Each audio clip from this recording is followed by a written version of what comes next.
வணக்கம். உங்கள் மகிப்பாட்டி வந்திருக்கேன். சரி, அந்த போன வீடியோவோட தொடர்ச்சியை சொல்லவா?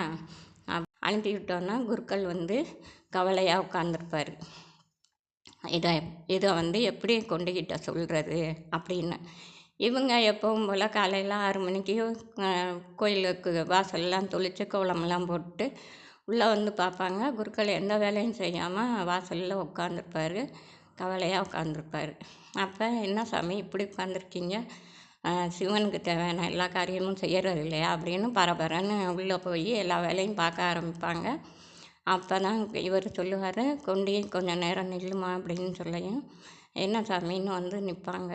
என்ன அப்படின்னு கேட்கல, நீ இனிமேல் கோயிலுக்கு வர வேணாமா, இது மன்னர் உத்தரவு அப்படின்னு சொன்னோன்னே, கோயிலுக்கு நான் வரக்கூடாதா, எதுக்காக மன்னர் அப்படி சொன்னார் அப்படின்னு சொல்லல, நீ திருடுறியா, பொய் சொல்கிறியா, அதனால் நீ உன்னை கோயிலுக்கு வர வேணான்னு சொல்லிட்டாங்க அப்படின்னோடனே இவங்களுக்கு திக்குன்னு தூக்கி போட்டுரும். நம்ம கோயிலுக்குள்ளே வரலைன்னா நம்மளுக்கு உயிர் வாழ்கிறதுலையே அர்த்தம் இல்லையே. நம்ம சிவனை தானே ரொம்ப நம்பி இருக்கோம்.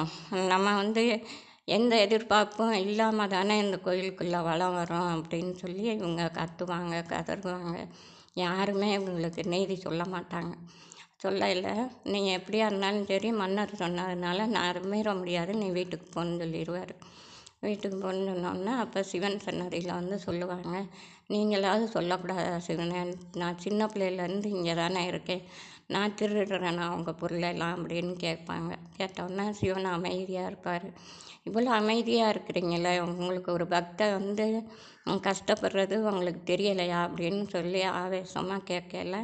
அப்பையும் சிவன் அமைதியாக தான் இருப்பார். அவர் என்ன நினைப்பாருன்னா, இந்த ஒரு பழியை தீர்க்கணும்னா ஊரார் முன்னாடி தான் தீர்க்கணும், அதனால் இன்றைக்கி கொண்டு போகட்டும் அப்படின்னு சொல்லி அமைதியாக இருந்துருவார்.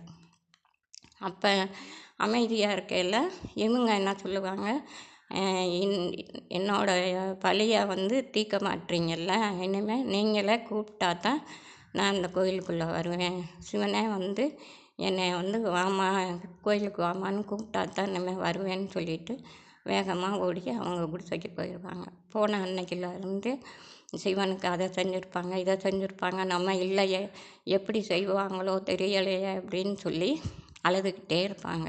அப்படி அழுதுகிட்டே இருக்கையில் அப்போந்தான் காவலாளி அந்த தேர் நின்றும். குண்டியோடைய அந்த பழியை தீர்க்கறதுக்கு சிவன் நினச்சிருவார். நினச்சதுனால தான் பங்குனி உத்திரத்தன்னைக்கு அந்த தேர் நகலாமல் நிற்கும். நிற்கன்னா மன்னர்கிட்ட வயசானவர் மாதிரி மன்னர்கிட்ட சொல்லுவாங்க, கொண்டியை கூட்டிகிட்டு வாங்க அப்படின்னு. கூட்டிகிட்டு வாங்கன்னு சொன்னோன்னா தான் காவலாளியை போய் கொண்டியை கூப்பிடுவாங்க, வாமா அப்படின்னு சொல்லி. கூப்பிட்டோன்னே அவங்க என்னைய சிவனே கூப்பிட்டாரான்ட்டு வேகமாக ஓடி நடனம் ஆடுவாங்க. அப்படி நடனம் ஆடினோன்னே தான் அந்த தேர் ஓட ஆரம்பிக்கும்.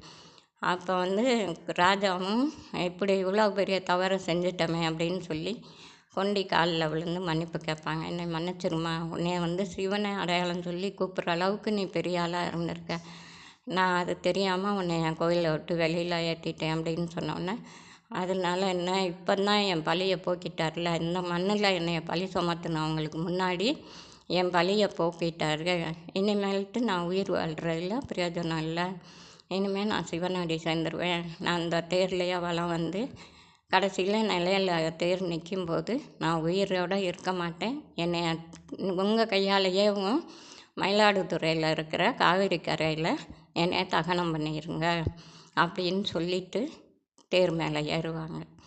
ஏறி அதே மாதிரியே ஊருக்குள்ளே சுற்றிட்டு நிலையில் நிற்கும்போது எப்படி பழுத்த பழம் காம்பை விட்டு சாயுமோ அதே மாதிரியே கீழே விழுந்துருவாங்க. விழுந்தோடனே மன்னர் அவர் கையாலேயே தூக்கி கொண்டு போய் மயிலாடுதுறையில் காவேரி கரையில் தகனம் பண்ணுவார். அப்படி தகனம் பண்ணிவிட்டு அங்கனைக்குள்ளேயும் ஒரு ஆறு கூட கொண்டின்ற பேரில் ஓடுதான். இனிமேல் நம்ம திருவாரூர் போனோம்னா அந்த ஆற்றையும் போய் பார்த்துட்டு வருவோம். அந்த கோயிலுக்குள்ளே போகையில் கொண்டியம்மாவையும் நினச்சிக்குவோம். சரியா? சரி, இன்றைக்கி போயிட்டு நாளைக்கு வரேன். உங்கள் மகிப்பாட்டி.